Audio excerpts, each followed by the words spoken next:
شیخ الحدیث حضرت علامہ معراج الاسلام رحمۃ اللہ تعالیٰ علیہ، ہمارے شیخ الحدیث اللہ کی بارگاہ میں حاضر ہو گئے، انتہائی متقی شخص ہیں، جن کے لیے حضور شیخ الاسلام فرماتے تھے کہ آپ نے چلتا پھرتا زمین پر فرشتہ یا جنتی دیکھنا ہے تو معراج الاسلام صاحب کو، یعنی جو تقویٰ کے پیکر تھے، اس لیے ہمیں وہاں سے تقویٰ لیتے ہوئے اور آسان لگتا ہے۔ وہ کہتے ہیں کہ تقویٰ دراصل ایک پروٹیکشن شیٹ ہے، یعنی کوئی مجھ پر حملہ آور ہو تو میں آگے سے ریزسٹ کروں، روکنے کی کوشش کروں، رکاوٹ بنوں، تو یہ میرا ہاتھ اگر ہاتھ سے یوں روکنے کی کوشش کروں تو یہ پروٹیکشن شیٹ بن جاتی ہے، حفاظتی حصار بن جاتا ہے، یا روکنے کا ذریعہ بن جاتا ہے۔ وہ کہتے ہیں کہ بس تقویٰ یہی ہے، تقویٰ یہی ہے کہ انسان کی طرف کوئی چیز حملہ آور ہو تو اس سے حفاظت کر لے، یا اگر تقویٰ کو اور ڈیپلی سمجھنا ہے تو ہم چلتے ہیں امام الفاروق الاعظم، یعنی وہ فرق کرنے والی ہستی جنہیں فاروق اعظم کہتے ہیں، حضرت عمر فاروق رضی اللہ تعالیٰ عنہ۔ آپ اسلام میں جب تشریف لائے تو پھر تقویٰ کو سمجھتے سمجھاتے ہوئے آپ نے تقویٰ کی حقیقت ہی واضح کروا دی۔ آپ نے سوال کیا کہ تقویٰ کیا ہے؟ سوال پر آپ کو جواب ملا کہ کبھی آپ نے خاردار جھاڑیوں کا راستہ اپنایا ہے، کبھی گزر ہوا ہے؟ تو آپ نے کہا ہاں، میں اپنے والد کے اونٹ چراتا تھا تو ایک جگہ سے گزرتا کہ وہاں پر خاردار جھاڑیاں تھیں، خشک خاردار جھاڑیاں تھیں۔ تو پوچھا گیا کہ آپ وہاں سے کیسے گزرتے تھے؟ تو آپ نے کہا کہ میں اپنا دامن سمیٹ لیتا تھا، یعنی اپنا تہ بند جو کپڑا تھا مجھ پر، میں اسے سمیٹ کر بڑے احتیاط کے ساتھ گزر جاتا تھا۔ تو فرمایا گیا بس یہی تو تقویٰ ہے، بس یہی تو تقویٰ ہے۔ اس سے پتہ چلا کہ تقویٰ کے جتنے معنی اپنائے جائیں، اس سے پتہ چلتا ہے کہ انسان خود کو بچا لے یا خود کسی چیز سے بچ جائے، اس کا نام تقویٰ ہے، اس کا نام تقویٰ ہے۔ یعنی دنیا، ما فیہا، لغویات، خرس، ہوس، لالچ، حسد، بغض، عداوت، نفرت، ان ساری چیزوں سے بچ جائے یا خود کو بچا لے تو اس کا نام تقویٰ ہے، اس کا نام تقویٰ ہے۔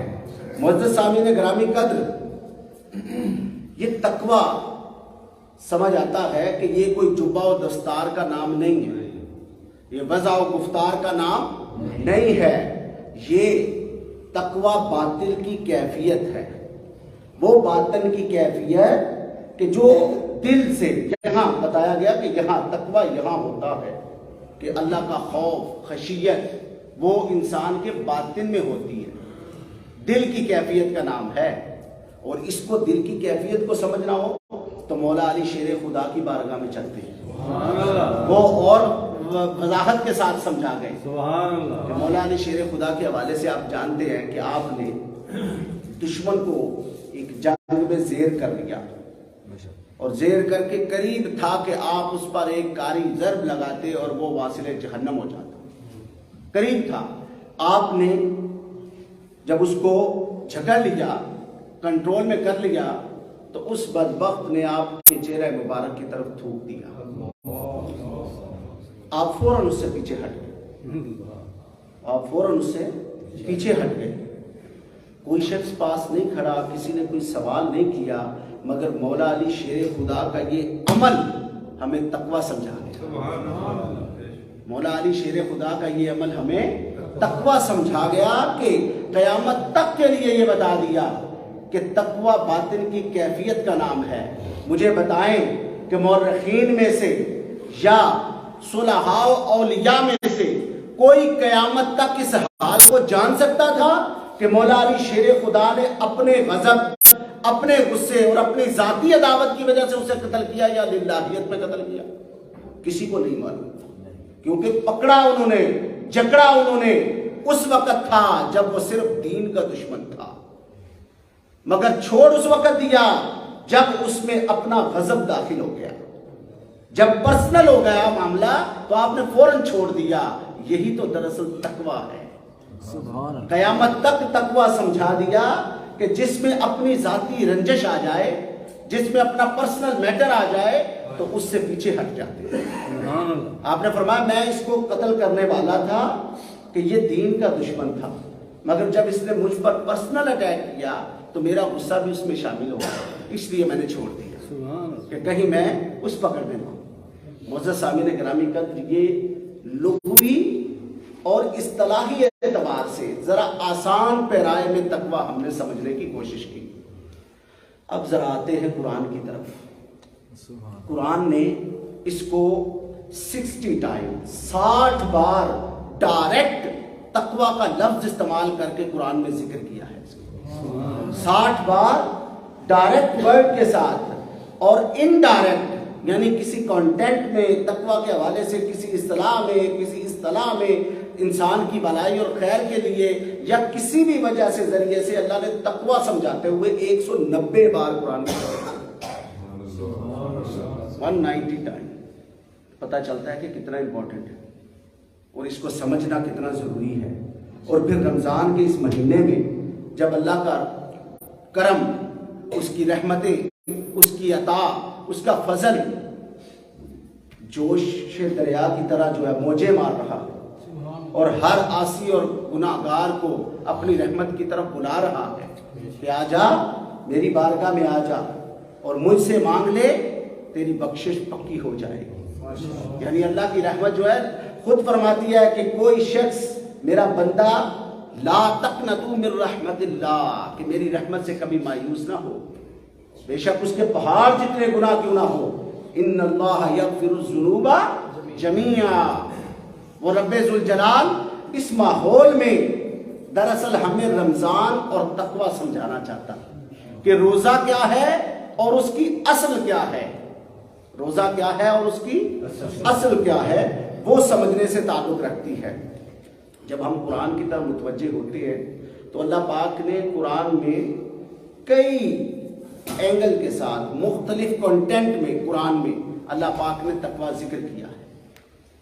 یعنی ہم اگر جنرلی بات کریں تو اللہ پاک نے جب مکی دور تھا تو حضور صلی اللہ علیہ وآلہ وسلم پر جو آیات نازل ہوئیں وہاں پر جنرل خطاب کیا ہے تمام پبلک کو، یا ایھا الناس کہہ کر۔ تو اللہ نے تقویٰ کے لیے بھی عام لوگوں کو بھی خطاب کیا۔ فرمایا سورہ البقرہ آیت نمبر 21، فرمایا یا ایھا الناس اعبدوا ربکم الذی خلقکم والذین من قبلکم لعلکم تتقون۔ فرمایا یا ایھا الناس، اے لوگو، اعبدوا ربکم الذی، عبادت کرو، بندگی بجا لاؤ، ربکم الذی، جو تمہارا رب ہے اس کی، والذین من قبلکم، خلقکم، جس نے تخلیق کیا، والذین من قبلکم، تمہیں بھی تخلیق کیا اور تم سے پہلوں کو بھی تخلیق کیا۔ کس لیے کرو؟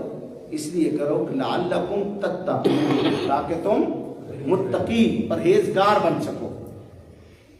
پھر یہ تو جنرل خطاب تھا عام لوگوں کے لیے۔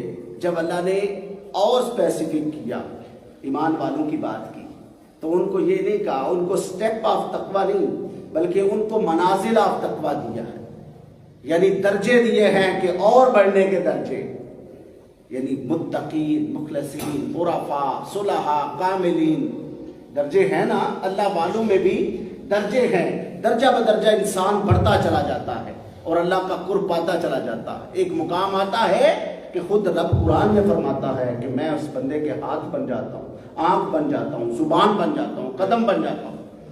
تو وہ مقام میسر آتا ہے انہی منازل پر چلتے ہوئے، انہی درجوں کو عبور کرتے ہوئے۔ ایمان والوں کو ذکر کرتے ہوئے فرمایا یا ایھا الذین آمنوا اتقوا اللہ حق تقاتہ ولا تموتن الا وانتم مسلمون۔